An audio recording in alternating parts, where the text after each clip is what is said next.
আল্লাহর ঘর যা মসজিদের শাবান মাসের প্রথম দিন আসার বসার কিছু কথা বলার কিছু কথা শোনা আল্লাহ তাআলার প্রতি কতবে সিজদা করা তার পবিত্র বর্ণনা করা তার হাবিব পাক সাল্লাল্লাহু তাআলা আলাইহি ওয়াসাল্লামের উপরে দরুদ সালাম পাঠ করা আহলে বায়াত আলাইহিস সালাম সালামের পর আল্লাহ তাআলা আজমাইন বলার উপর দরুদ সালাম পাঠ করার পরে মুখতাসার তৌফিক দান করেছেন মুহাম্মদে একবার শুকর আদায় করে আলহামদুলিল্লাহ আলহামদুলিল্লাহ। আজকে আলোচ্য বিষয় ফিতনা ফাসাদ সম্পর্কে রাসূল পাক সাল্লাল্লাহু আলাইহি ওয়াসাল্লাম আমাদেরকে যে সতর্ক করেছেন এই মর্মে আল্লাহ রাসূল সাল্লাল্লাহু আলাইহি ওয়াসাল্লাম আমাদেরকে যে দিক নির্দেশনা দিয়েছেন তার উপর যদি আমরা ইস্তেকামত থাকি অবশ্যই আল্লাহ রাব্বুল আলামিনের ফজল রহম থেকে আমরা বঞ্চিত হব না মাহরুম হব। এই মর্মে সূরা তাওবার 23 নম্বর আয়াতে আল্লাহ রাব্বুল আলামিন নিজে আলোচনা করেছেন ইয়া আইয়ুহাল্লাযীনা আমানু লা তাত্তাখিযু আমানাকুম ওয়া ইখওয়ানাকুম আউলিয়া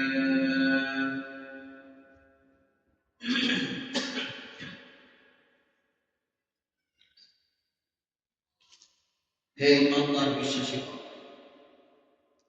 আল্লাহ রাব্বুল আলামিন কত চমৎকার করে ওয়াজ করেছেন আমাদেরকে স্বয়ং আল্লাহ করেছেন হে ইমানদার বিশ্বাসী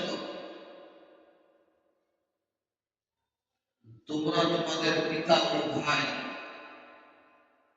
যদি কুফরিকে পছন্দ করে তোমরা তোমাদের পিতা কিংবা তোমাদের ভাইরা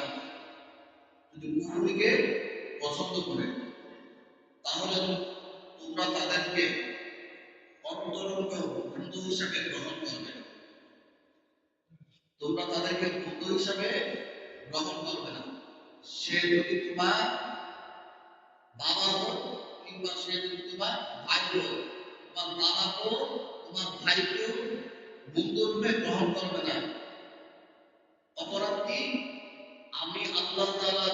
তোমাদেরকে বলছি অপরাধ হচ্ছে তা সে কুফরিকে পছন্দ করে কুফরি যদি সে করে এই কুফর করা ব্যক্তিকে তুমি পছন্দ করবে না সে যদি তোমার বাবা হয় সে যদি তোমার ভাই হয় এই সিদ্ধান্ত কার আল্লাহ এই সিদ্ধান্ত আল্লাহ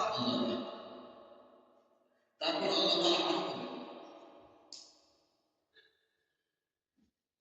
তাহলে তোমরা তাদের কর্তব্য বন্ধুরূপে গ্রহণ করবে না শুধু তাই নয় আর তোমাদের থেকে যারা তাদেরকে বন্ধু হিসাবে গ্রহণ করে আমাদের মধ্যে এমন কিছু মানুষ আছে আমার তাদেরকে বন্ধুরূপে গ্রহণ করে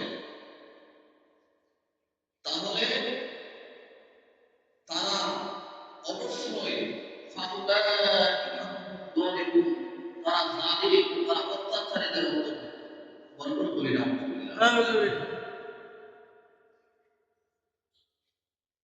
এখানে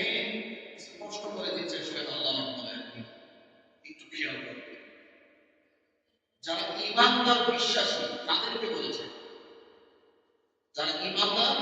বিশ্বাসী ওই ঈমানদার বিশ্বাসীদেরকে আল্লাহ তাআলা এখানে উল্লেখ করেছে যদি তুমি ঈমানদার হও যদি তুমি মুমিন হও যারা কুফরি করে তুমি তাকে বন্ধুরূপে গ্রহণ করতে পারবে না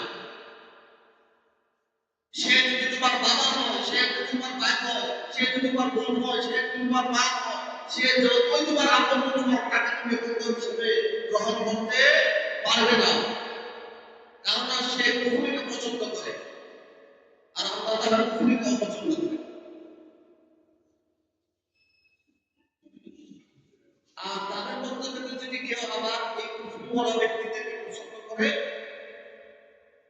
মনে রাখিও তারা হলো তারা হচ্ছে জালিম অত্যাচারীদের অন্তর্ভুক্ত এখন বলেন,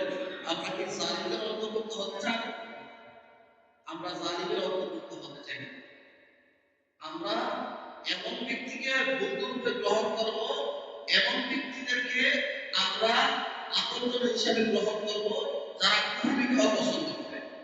যারা এই ইসলামকে গ্রহণ করেছে, যারা ঈমান আনয়ন করেছে একত্ববাদের উপর, শানে রিসালাতের উপর, কিতাবের উপর, সুন্নাহর উপর, পরকালের উপর, তাদেরকে আমরা বন্ধুরূপে গ্রহণ করব। যারা কুফর করে, শিরক করে, বেদাত করে, আমরা তাদেরকে বন্ধুরূপে গ্রহণ করব না। যদি কেউ বন্ধুরূপে তাদেরকে গ্রহণ করে আর আমরা যদি তাদেরকে বন্ধুরূপে গ্রহণ করি, তাহলে আমরা জালিমদের অন্তর্ভুক্ত হয়ে যাব। এছাড়া আসলে এই আয়াত কারিমা থেকে আমরা যতটুকু বুঝতে পেরেছি, মহান আল্লাহ তাআলা যেন আমাদের সবাইকে কুফর, বেদাত, শিরক, ওই সমস্ত জাহান্নামী পথ আকৃতি থেকে যেন আল্লাহ তাআলা আমাদেরকে মুক্তি দান করে, আল্লাহ তাআলা আমাদেরকে হেফাজত করে সুখে বলে আমিন। এই মর্মে আপনাদেরকে সহিহ বুখারী থেকে একটি হাদিস মুবারক